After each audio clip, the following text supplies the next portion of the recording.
Hello and welcome inside a brand new segment of Education Matters. My name is Donna Moore Westby, your host of Education Matters, where we're connecting you to the world of education one step at a time. As you can see, we are not inside of the ASTV studios today. We are at the lovely River of Life Church, live on location, located off Highway 1 in Aiken, South Carolina. Why are we here today? Well, for several weeks now, we have been posing the question in our community, how can we make our community better?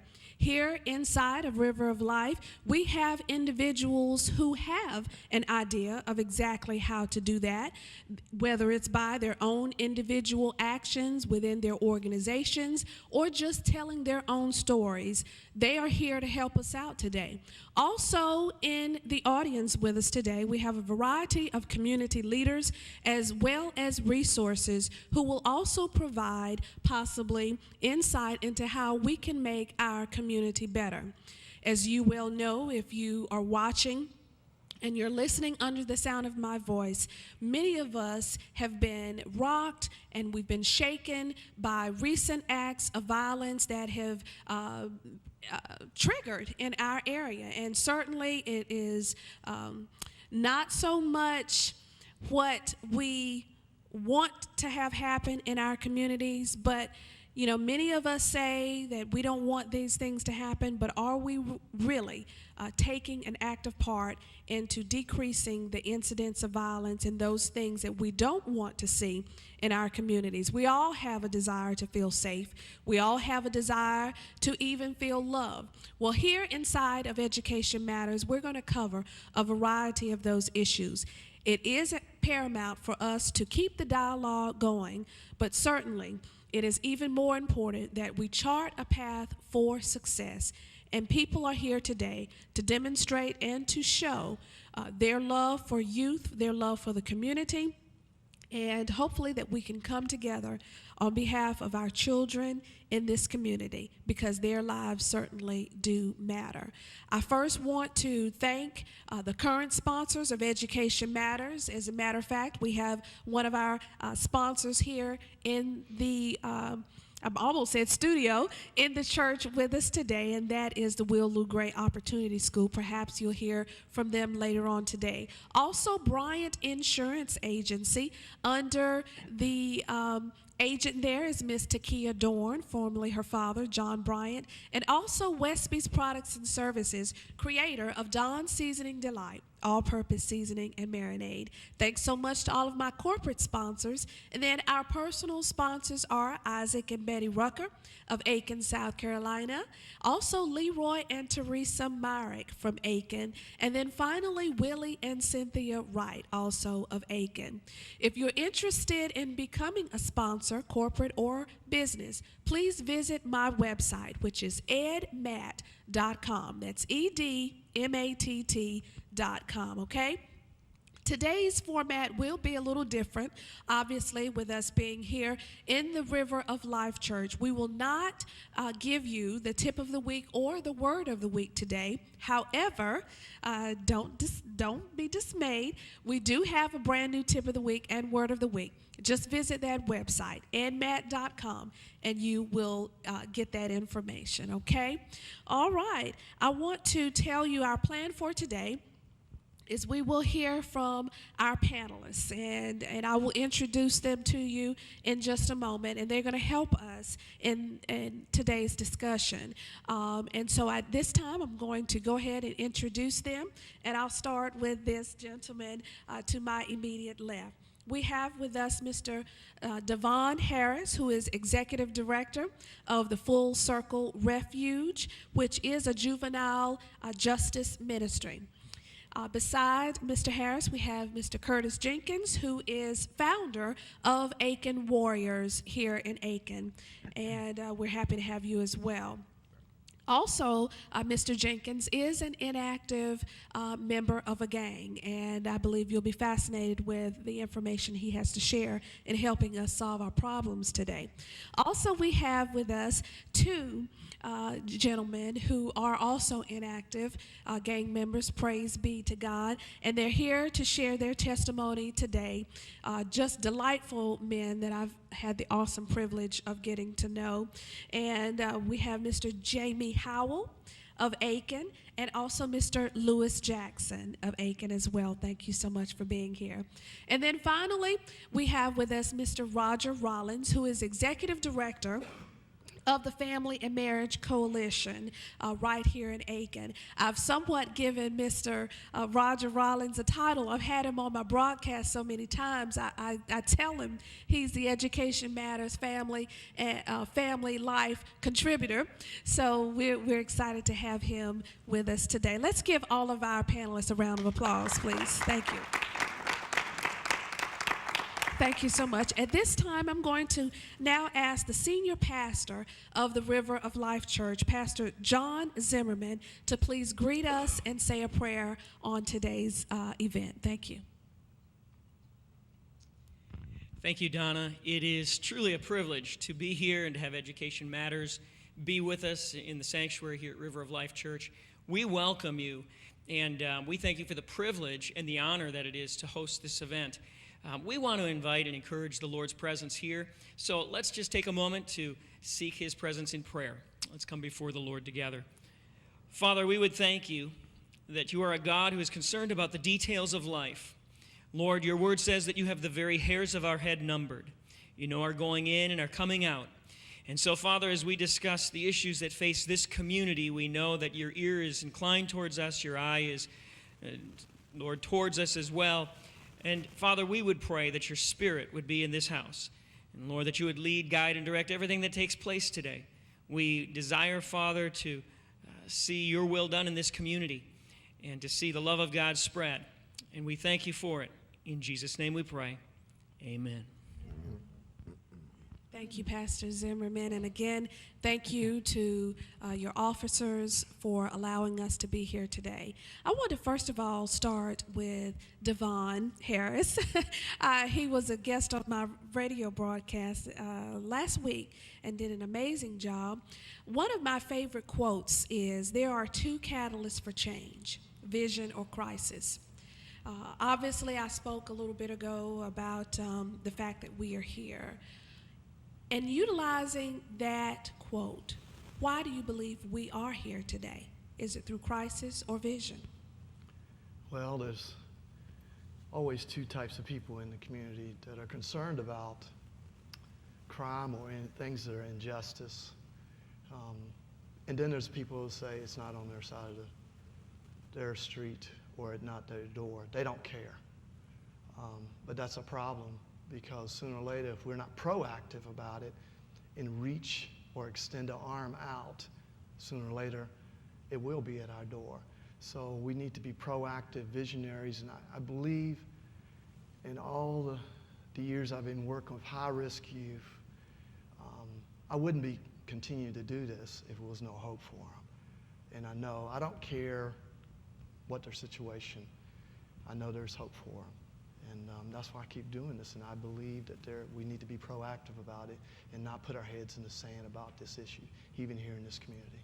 Even here in this community is exactly right, because Aiken is a wonderful community. I've been here over 32, 33 years now, and I'm so glad every day that the Lord placed me here.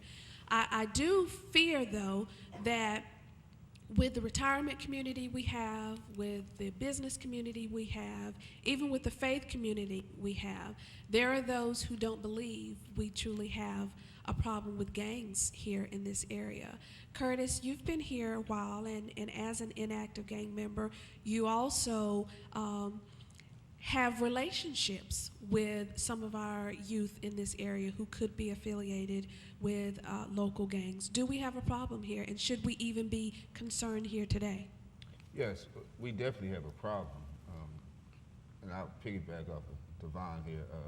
We have to be more proactive, and we have to realize that the problem does exist. I think because the community itself has been set as a retirement community, we kind of overshadowed or just turned the cheek and didn't look at the problem that was arising. And I think that we could have, years ago, started dealing with our youth issues. I think some of the things that we have, we could have kind of shut down some. So you do believe that there's a problem. And you and I have had some discussions before, and quite frank and honest discussions. And what concerns you, and maybe some of the other panelists today, and maybe some who are in the audience today, is that there are those in leadership positions who think they know the right way to handle this, but you say in particular, Curtis, that it may not be the best approach. Am I correct in that recollection? Yes, correct. I was talking to a parent yesterday, and they said that they believed that education was the key for the child to get out of poverty. And my question was back, have you ever been in poverty?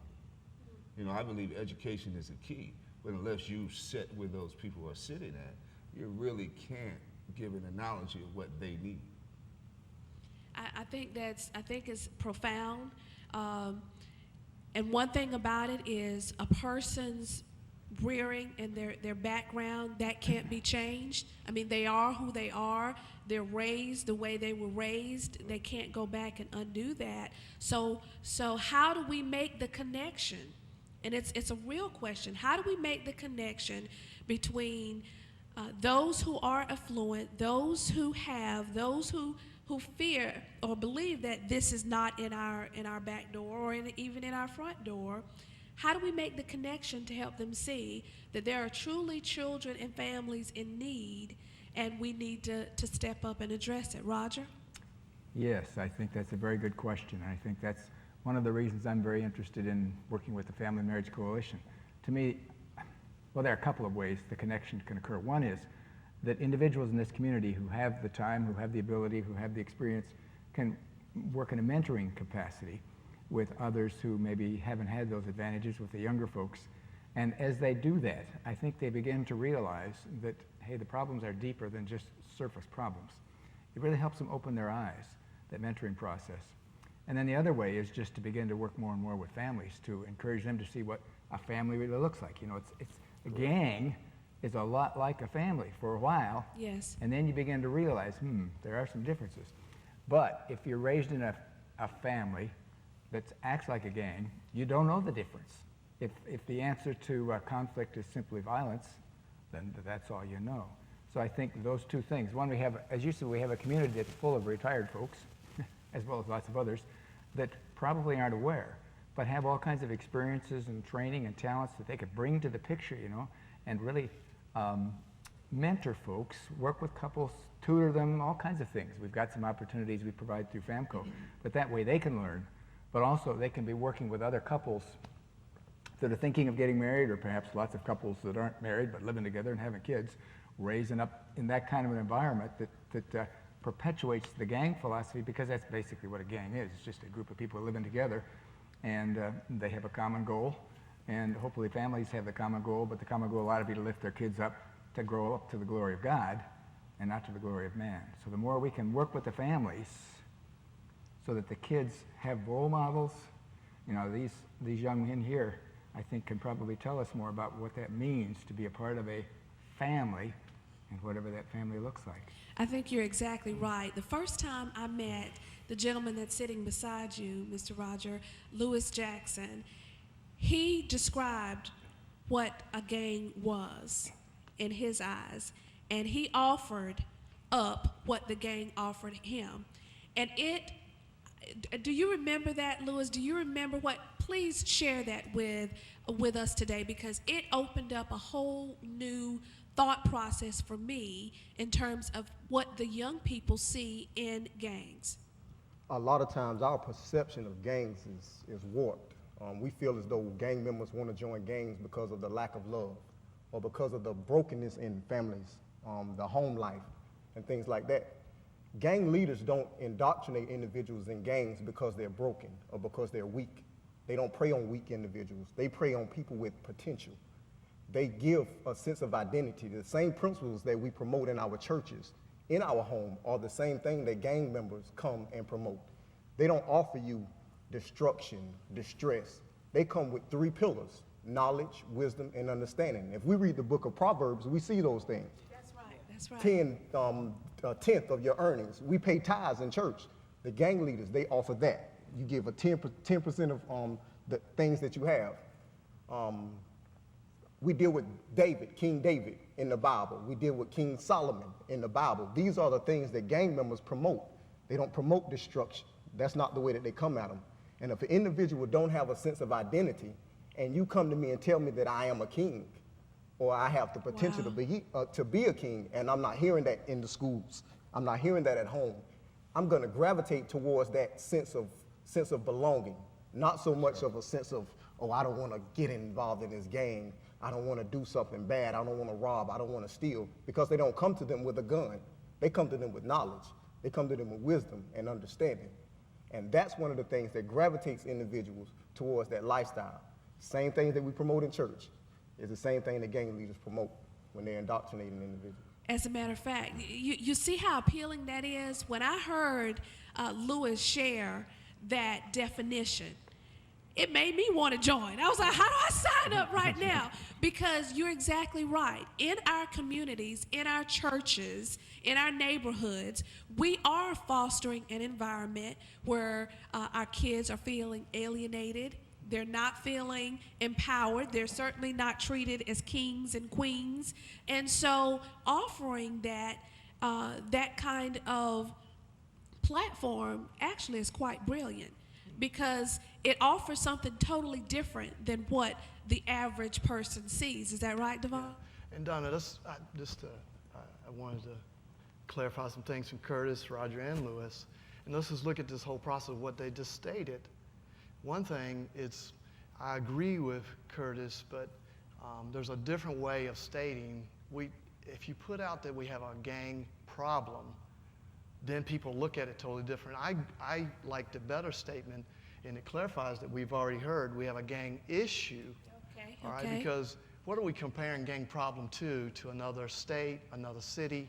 And then we're looking at people who are going to definitely put their heads in the sand and not do anything. And thinking about what Roger's stating, the problem in most of our communities is people look at mentoring typically as a program or something to reach out to youth. But when you're working with potential gang members or fascinated with gang mentality, what Lewis has stated, it's not the same program. You cannot do the same thing that a typical mentorship would do. And we just clarified it, that when you have the mentoring or you think of a gang problem, you're going to solve something. But what Lewis has stated, there's nothing that needs to be solved from their point of view, all right, because they're empowered. They do have identity crisis, but they don't realize that. But they've been stated that they have power. And people think that gangs are out there, the only motivation they have is drugs, money, and things like that. You ask the typical gang member, most of the time they don't have any money. They want the power, the glorification to give them. So if we can eradicate that piece from a uniqueness, not just a mentoring type program, because that's what people think, that you can throw these kids into this process, or even our school system, we can come alongside them with a traditional way of teaching will work. It will not work because somebody else is teaching them something bigger than what you're saying. It's not their family neither. So we have to look at the dynamics. And I just wanted to clarify that, this is my study, and this is what I study, and this is the problem. People look or run from this subject of gangs or throw something else that's not going to work, and it feels good to both entities. I think that's an excellent awareness factor to help make us all be on a level playing field, because I think you're exactly right. When we use the word gang problem, automatically there is that natural inclination to compare us to a New York or compare us to a California. Well, certainly we don't have the numbers as those big cities do, and maybe not even the complexity in terms of the gangs, but that doesn't mean we don't have an issue that does not need to be addressed. I want to come back to you in a moment, Devon, and ask you, how do we then move forward? But before I do that, I'd like to hear from Jamie. Jamie was also on the radio broadcast, and his experience in joining the gang was somewhat a little different than what Lewis offered. You may not know this, but Lewis actually had both parents in the home. Do I have that right, Lewis? Yes, ma'am. Yeah, so it's a whole different paradigm from what typically we think about gangs. You got to come from a single parent household where nobody loves you. And they're telling us today that's not always correct. Jamie, what was your experience and how did you get involved? Well, of course, I didn't come from a two-parent household. You know, I had a mother, I had a father, but they didn't live in the same household. When I got out of prison, I would say the first time I was, let's give it about 18 going on 19, the area which I had moved from one side of town to the projects that is a problem. And it broke out to, okay, one side of the city decided to be Bloods, one side of the city decided to be Crips. So it's not, well, you know, come on and join our gang. It's no, you're going to join somebody. You know, it wasn't safe in that time to be alone. You know, you're alone 9 times out of 10, you're going to get jumped in some form of a way. Or you're going to get shot or you're going to get robbed. So I'm not saying I was forced to be in the Bloods, but at the same time, I see what's going on. I see that I was lacking a few things. You know, housing was a problem. You know, I was staying with my brother. But in the projects, it's like a city of its own. You had just one little store in the corner, and you really didn't have to leave Greenfield, which is the name of the project, at all. You can go to the store corner, you can come back in, that's it. So just hanging out with the same people. I mean, besides my brother, just, let's say, want to be in the neighborhood. And you're not just going to walk through the projects where I come from and not speak to anybody. You're going to talk to somebody going to talk to you. So within that time, you know, they was like, okay, you know, just, you know, be with us and we'll make sure we take care of y'all. So me and my brother, we going to one side of town. And when they said, where y'all staying at now, we let them know where we was staying. We wasn't repping nobody at that time. They threatened me and my brother at that time, said, look, we don't want y'all back on our set. You know, stay where you at, which we didn't have no choice. That's why I say we won't join in nothing until the boys that decided they wanted to be Crips was like, y'all can't come over here no more. So that's this whole what set thing it off. is kind of ironic in the sense that you all ended up joining gangs for your safety and protection. Yes. And here in our communities, we're doing somewhat the opposite. We don't want them to exist for our safety and That's right. protection. So how do we then bridge that gap, Devon? I mean, what really should a community look at to, first of all, acknowledge that there is an issue? And then number two, how do we pull all of the resources that are available? Today we have our superintendent of education here. We have one of a neighboring schools, an alternative type setting. We have Christ Central here. We have parents, students. How do we then start the process of pulling everybody together to, first of all, recognize that we do have an issue? Yeah, what Lewis stated, and it's always exciting to hear this statement because this confirms what I do is what we're dealing with is kids that have identity crisis. That is my goal, is to eradicate that, to give them identity. The problem is self-worth. You have disenfranchised kids. You can say they live on this side of town, but they're just disconnected from the norm. So whatever's operating in that hood, in that project, is the norm. That's the only thing they understand until somebody goes to them to show something of the other parts of the world, to empower them, to stretch them, to educate them, to teach them. That is the true form of what we think of as mentor, is to empower, or discipleship from a biblical word, as we see in God's word, how things will work. So if we always are bringing kids or bringing folks to something, and people know how to act when they go to something. But why don't we go to them and encourage, come alongside? These things will work, but that's the hard part. We don't want to do that. We want to set up something for them to come and we can empower them there. But if we go to them and treat them as real people, then you see change. Let me ask you this, Devon, and I want to kind of pose this to our former inactive gang members who were previously in gangs. You're hearing what Devon is suggesting as one possible solution, and that is for those of us in the community who care, who are concerned, to go to the streets, okay? As I've been calling it, take our love to the streets. And feel free, the three of you, to chime in any way. Do you believe that if Roger Rollins, if Devon Harris, if Donna Wesby, if Pastor Zimmerman, if we said, okay, we're coming, we're not afraid, we're here to help, would that have been received? Is that an answer? No. The reason is this. In the streets, your credibility has to be, you have to be credible first. You have to establish credibility. You have to establish okay. credibility. You just can't come and say, hey, I'm here to help. You know, because first of all, the youth don't trust nobody. And that's one of the things we got to say. Me and Devon has been on a few panels in a few discussions lately, and we kind of go hand in hand agreeing. But, you know, with me personally, and this is just my opinion, we can say because we're in Aiken County issue, problem, it's both. And we have to understand that because you have to really be able to go to the youth and understand what the youth are saying. Okay, we can sit back and say, well, we're not Philadelphia, New York, Chicago. We can say that, but where do we think they're getting these ideas from? Yes. So they're bringing that to our community. They're housing themselves, and they're being the New Yorks, the Philly, the Chicagos. So whether we like it or not, this is the identity that is in our cities now. And so we have to understand, and we have to start doing research ourselves.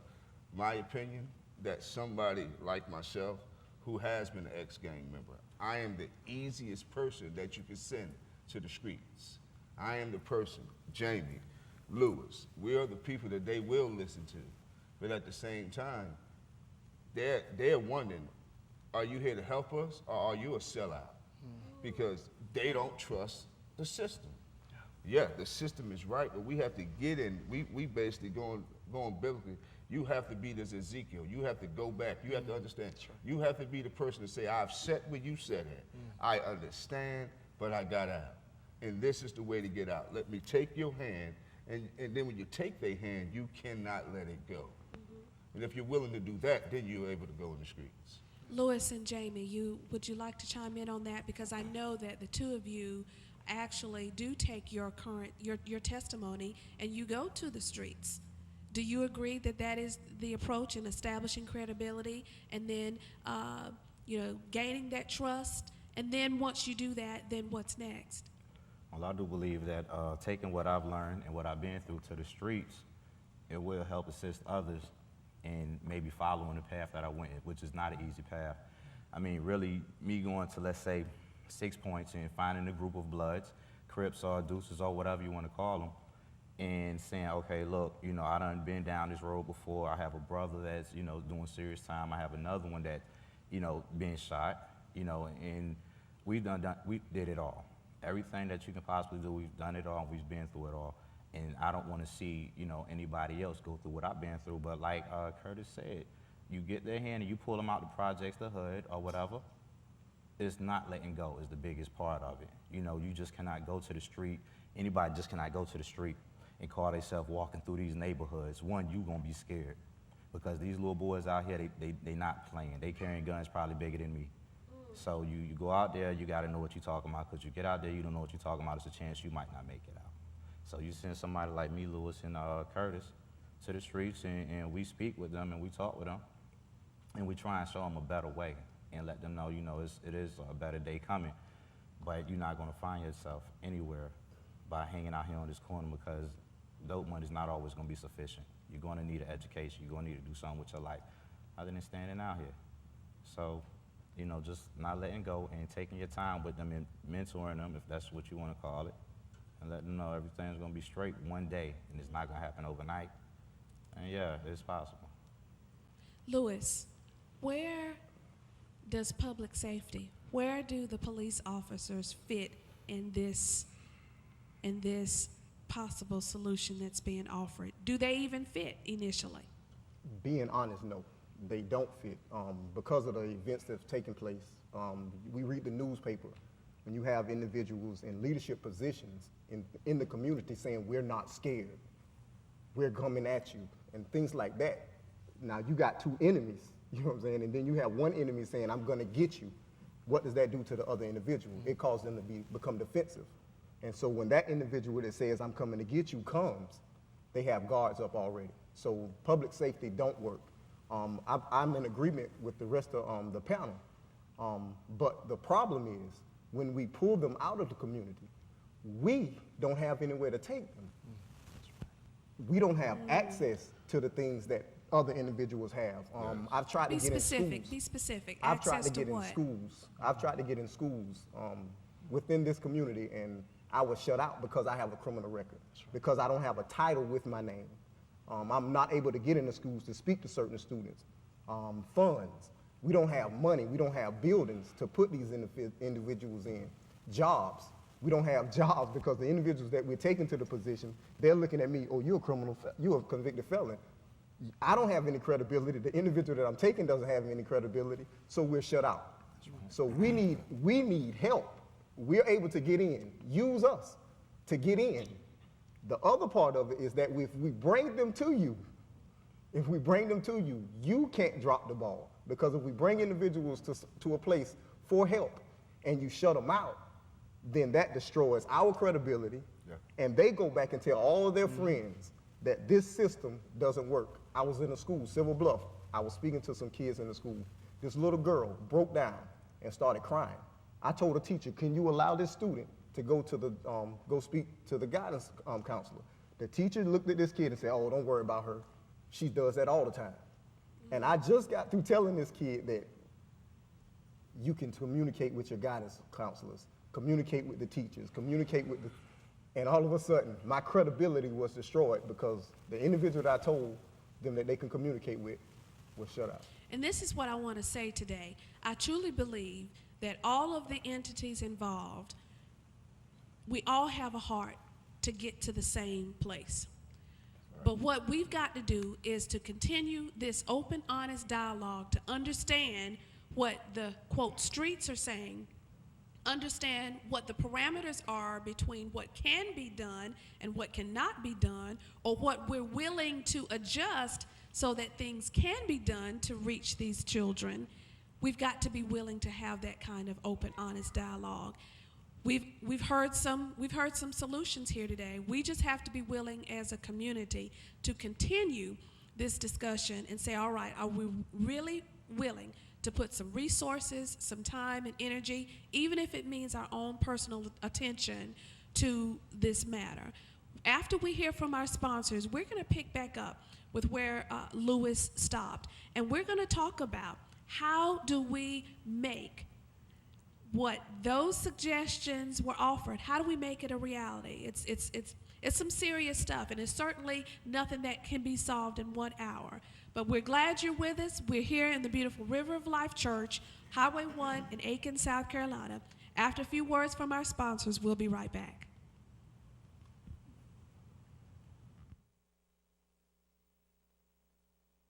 Tired of hearing automated answering services when you have questions about auto, home, renters, motorcycle, or life insurance? Call the Bryant Insurance Agency, where you will always receive a representative ready to answer your questions and provide friendly customer service just for you. Call today for a quick quote at 803-642-8505 or visit us at 909 Daughtery Road in Aiken. Takia and her staff are ready to serve you. I lead a busy life, but I still have to make sure my family eats right. And everybody loves Dawn's Seasoning Delight. I use Dawn's on meats and vegetables. It's healthy, tastes great, and it's simple to use. It's like having a chef in a bottle. My seasoning is available at Kroger, Bilo, Food Line, Roots, and Harvest. Look for it on display in the meat department. Also visit seasoningdelight.com for information and recipes. Dawn's Seasoning Delight. It's so good. Hi, My name is Donna Moore Westby, host of Education Matters. Next time on Education Matters, we'll celebrate National Teacher Day, which is May the 8th. And in that celebration, I will rebroadcast a previous episode where I interviewed 3 of my former teachers. So tune in next time to Education Matters with me, Donna Moore Westby, right here on ASTV Channel 95.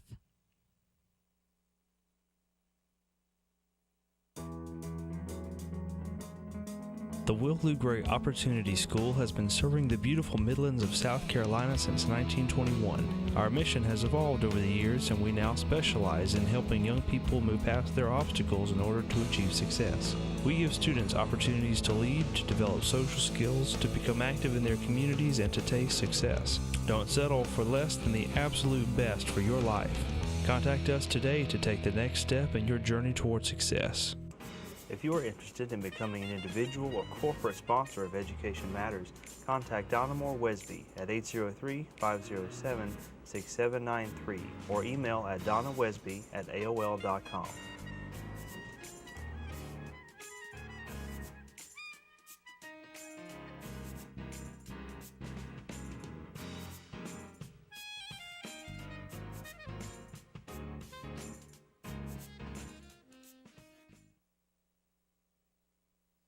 Welcome back inside of the broadcast. My name is Donna Moore Westby, your host of Education Matters, where we're connecting you to the world of education one step at a time. If you're just joining us inside the broadcast today, no, we're not in ASTV studios. We are at the River of Life Church right here in Aiken, South Carolina. It's a beautiful, beautiful facility, and we're so appreciative to River of Life for allowing us to be here. One of the reasons I wanted to have this forum and continuous dialogue here at River of Life is the members here in this congregation don't make it they don't keep it covered, that they are very involved in the community. They reach out tirelessly, and I wanted that spirit to be with us here today. And so I'm very appreciative of River of Life, and just encourage you to keep doing what God would have you to do. Obviously, before we went to the break, we heard some very profound comments from our panelists. Roger Rollins, you had a comment. Well, it's more of a question, and listening to the comments is certainly very enlightening, because obviously they've been through experiences that are very different from mine. But I was thinking back, I was probably a member of a gang long before they were born, but it was a very different kind of a gang. And so I guess one of my questions is kind of, a gang isn't necessarily bad, right? It's a bunch of people doing things together with hopefully a common goal. And I was probably all of us have been part of a gang of some kind at one point in our life. When does that gang become bad? And then the other question is kind of connected with that, and listening to what you all are saying, is what really makes a difference in a person's life isn't trying to tweak their characters or personalities, it's transformation, which is the only thing, only Jesus Christ can do that. And so my question is, where does that come into the picture? Somebody coming to you and saying, hey, you got to do better, or hey, there's a way that you can transform your life so that externally it may not be any better. You're still living in the same conditions you're living, but all of a sudden you're looking at life a lot differently. In a sense, the conversation a little bit earlier was identity, that your identity is no longer because you're the king of the mountain, but it's rather you're recognizing who is the king of the mountain, and you're part of his kingdom. And therefore you do have identity and self-sufficiency, not of your own capability, but because of what Jesus Christ has done in you. Now, I'd like to know what difference that makes, because to me that's, the gang, good or bad, it's the characters, I guess, that are in the gang. It's why they're doing what they're doing, right? I mean, help me understand. It's the personality of the gang, which is composed of the personalities of the individuals. And if their focus is on the right things, it's probably a good gang, right? I don't know. If you're being true to me, then you can introduce Christ to me. Mm-hmm. It's about establishing that Credibility respect, then? that credibility first, right? If you're coming true, then you can introduce Christ. But how do we establish that credibility in the beginning then? How do I do that so I can come to you and tell you about it? Being honest. That's all it is. Don't sugarcoat nothing. Yeah. Tell me the truth.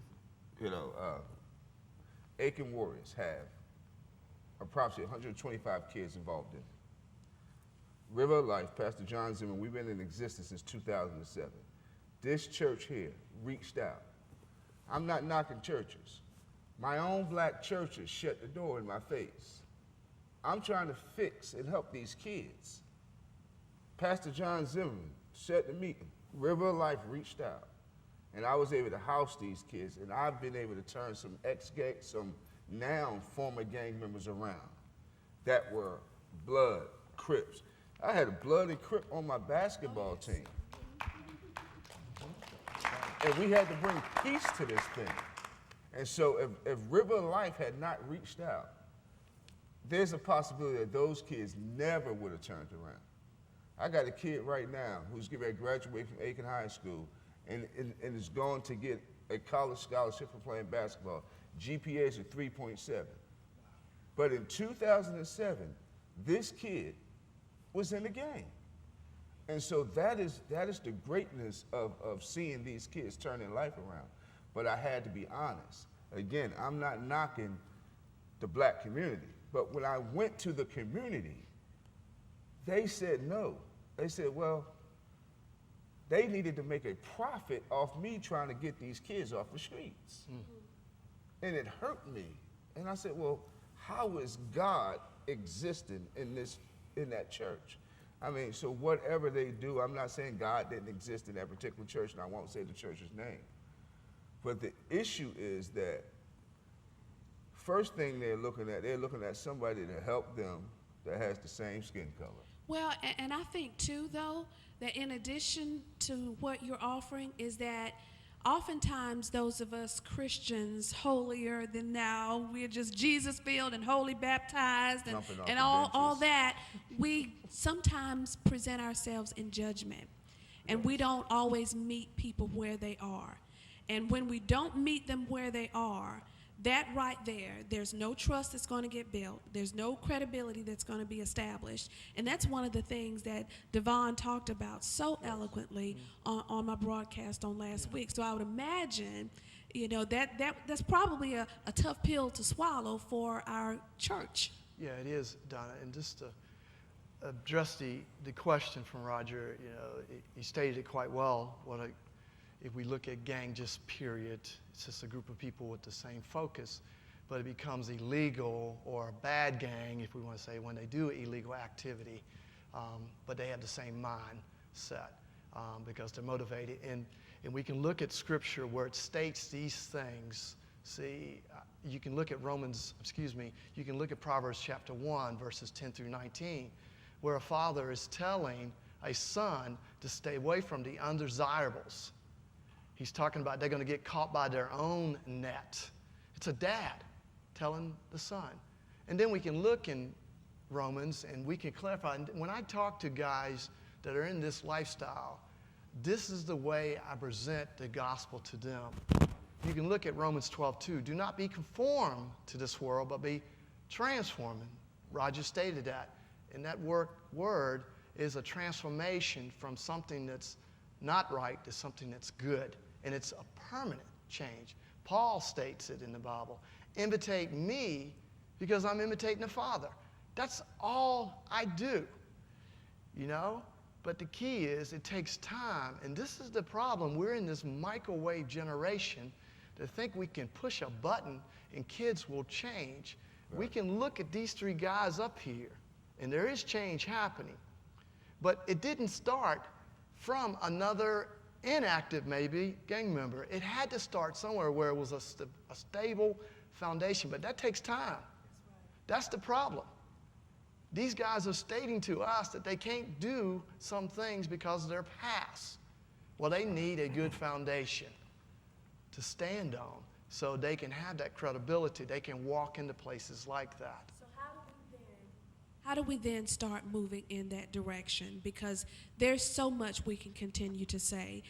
Certainly, when we talk about the churches, which is another one of my passion points, is we have to move from just telling you scripture to actually life application, and that's essentially what I hear you saying. How gentlemen, do we pull all these people here together who are representing agencies, churches, schools, other community leaders, city? How do we start pulling all of this together? Because if we continue to go in different directions, it's just not going to work, in my opinion. And there's something existent, Donna, right here in this community. It was created just a couple months ago by several people that are sitting in here. It's called the Youth Restoration Alliance. Youth Restoration Alliance. That's a collaborative of Christ-like people / youth serving agencies that really have a solution to bring to the table. But there's not enough people sitting there. There's a lot of chiefs sitting there, but we don't have a lot of doers or people that we can collaborate. And we know there's a lot of moms and pops. You speaking the truth there Yeah, about a lot of things. I know there's a lot of moms and pops and people that have heart to do this, but don't have the resources, and we hear it up here too, don't have the resources that we can collaborate together. Because remember, evil abounds because good people do nothing. And that's why we put our heads in the sand, so you have folks that can put their expertise together, because on the street, evil collaborates. Yes. And it doesn't sleep. But we do our 9 to 5, well, we push that button and it's been fixed. And we think because we did something nice to make us feel good, Yes. that it's been solved. And that's not true, because evil continues to abound. Lewis? I was thinking about, just piggybacking off of what he said, and I thought about what y'all was talking about earlier, the difference between an issue and a problem. And even using scripture, Nehemiah saw a problem.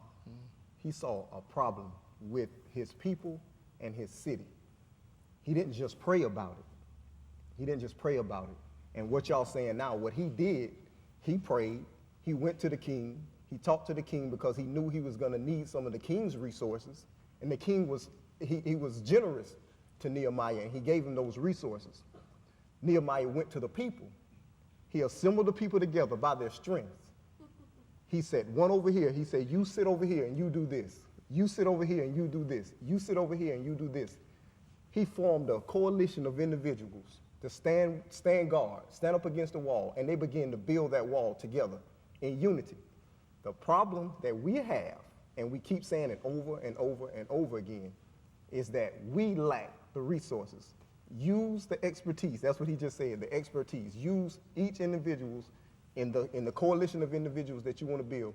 Use their expertise in order to rebuild the walls of Achan. Rebuild the walls of Achan. That's what we need. We need a Nehemiah that's able to stand up and say, look, man, I'm tired of praying.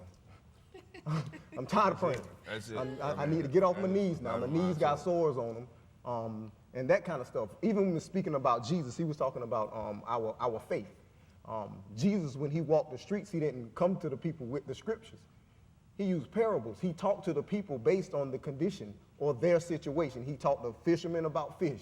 He talked to farmers about harvesting and things like that. So when you go to individuals, you need to understand who they are.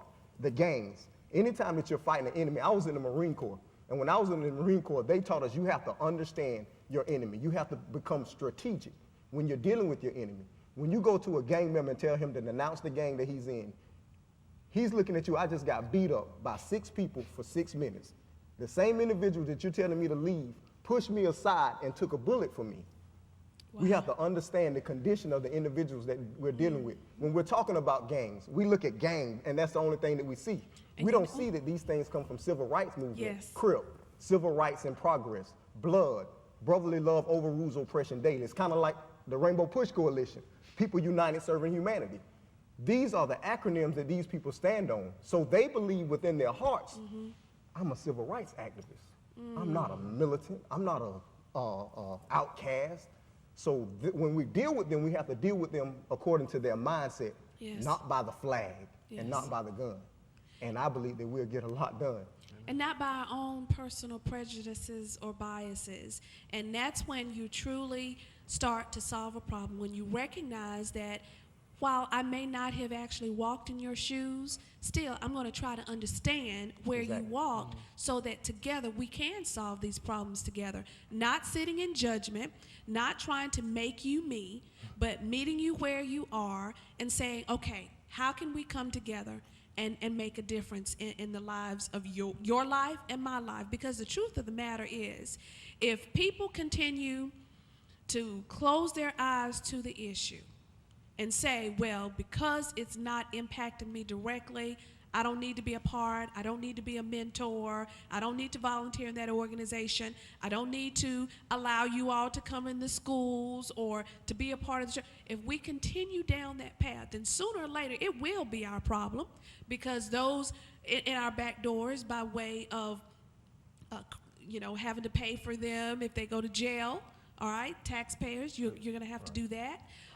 They could, get involved in other criminal activity that could directly impact us. So, in my opinion, it behooves us all to come together, and black, white, wealthy or not, and say, okay, let's roll up our sleeves here and start making a difference. One of the things that I thought about, and I think Pastor Zimmerman here had a question or a comment, still do, okay, is that we're very, very critical of our young people, okay? But look at us adults. Look at the example we're providing them. All you have to do is even look at our political system. Democrats and Republicans fighting, duking it out, calling each other names. We can't agree on things that would benefit ourselves, okay? These are the examples that we are setting for our own young people. And then we want to criticize them for being in a gang that's going to protect them, that's going to offer them safety. We got to kind of continue to have these discussions that can be uncomfortable, but ultimately can lead to some resolution. Pastor? Actually my question was kind of answered in the last 10 minutes in a way, but we kept coming back to credibility, which I totally understand. I mean, that makes complete sense to me. But how do you bridge that gap if, like in my situation, I grew up in a city, so I understand that, not inner city, but in the city. But I grew up middle class, had a good mom and dad, I'm white, but I know I have a heart for, but I know I have a heart, and Curtis and I have developed a real good relationship, so he knows where I'm coming from. I truly have a heart for the situation, but I have no credibility, in a sense. I mean, I walk into it, and they'd have every right to blow me off and say, who are you? You can't speak to the situation. So how do I build credibility? And I think where I said this question actually turns into an answer, because you already kind of answered, is I think what you're saying, which makes sense to me because it's kind of working, is you link up with someone who already has credibility. In other words, Curtis, for instance, you and I have linked up. Right. You got instant credibility. Yes. I maybe initially didn't, but if I work with you and enable you, then that helps give credibility to someone who maybe wouldn't. Would that be how you would establish that? Yes, definitely. Definitely. That's how you establish your credibility. You have to link up. You have to pitch somebody in place that's willing to be the go-between. So when people ask me a question to talk to me now, and some of my kids say, I don't have a church to go to, man, go over there and get with Pastor Zimmerman. There you go. He's supporting you.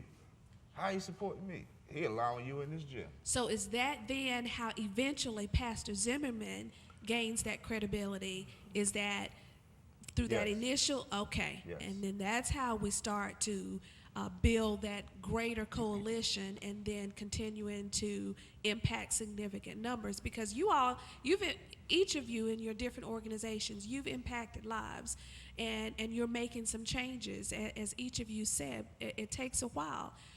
I don't know that we can wait much longer to impact the lives we need to impact right now. Yeah, I mean, the time is now. And that's why we need for more people to realize where we are and to step up and say, I will mentor. I will allow you in the schools. I will, step out there, offer resources, whatever the case may be. Any last words from our panelists? Roger? I think just one comment to go back to the very beginning. We talked about people change because they have a vision. What was the other one? Crisis. Yeah, I look at it slightly different and say the only two reasons people will change what they're doing. If they're comfortable, they'll change either because of the pain or the pleasure of it. So my question would be, we really don't want to cause people to change because of the pain, which means imprisonment and all those things. So, what kind of pleasure does it take to bring about the change? Now, of course, I mentioned the transforming, as Devon has mentioned, transforming life. And I can say that. I can come to you at the beginning and say, hey, your life will be transformed if you just listen to me tell you about Jesus. I don't know if that opens the door or not. You tell me. No. No, It doesn't. that wouldn't open the door. One of the things, I was incarcerated. I did 8.5 years in prison. This little old lady and this old African man came to the institution, and they gave a simple principle. And that day, he said, to those that receive him, to them he gives the power to become the sons of God. That transformed my mentality, my way of thinking. It was that same old lady. She used to come to the lockup that was at the prison, and she used to talk to this guy all the time. He was one of the hardest guys that was in the institution. Talk to him and talk to him and talk to him and talk to him. She had no credibility in that prison because she just started coming. When that guy came off lockup, because she was persistent, because she was consistent by coming to see him, he walked the yard with that lady. One day, after that, that lady was able to walk that prison yard by herself. She was probably like 4'9" or something like that, little old, All right, and she was a white lady. I resemble that remark. And she walked that yard going inside the dorms. Anytime they had a problem with something inside a dorm, they would call her to come in and soothe the atmosphere. And it worked. Her credibility was formed because she continued to do the work. She continued to do the work. And she brought a simple message to those that received him. To them, he gives the power to become the sons of God. Excellent. 30 seconds, Jamie. Not meaning to jump off the subject for the audience or for people that's watching, trying to figure out what to do to keep their sons, daughters, nieces, nephews out of this situation. Be nosy, proud. Check their Twitter account. Check their Facebook. Yes. Get on any business. Don't let them know what you're doing, but be their friend. Don't try and get on their back about anything, but suggest things in a nice manner to where they're not going to rebel. But be nosy and get in their business, because I guarantee you if they got a Facebook, one of their friends is a gang member somewhere in the area. Wow, thank you. Curtis? You gonna pass? Yeah. What?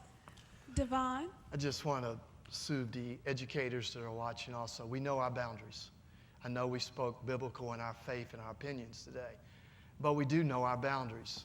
Allow us in your schools. We're just developing a relationship. We're going to meet that young man and young lady in the streets or somewhere else, and we already developed a credibility because we have a captive audience in your schools. We can bring some type of elevation, life skills, rehabilitation, strength to your students. Please allow us to come.